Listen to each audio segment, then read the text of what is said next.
มยังปัจฉิมาพุทโธวาทปาทังปนามาเสอันดาตานิพิกเวอามันตายานิโว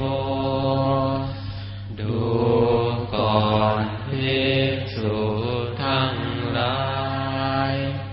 บัดนี้เราขอเตือนท่านทั้งหลายว่าวายธรรมาสังขาราสังขารทั้งหลาย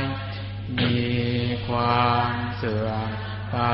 เป็นธรรมดา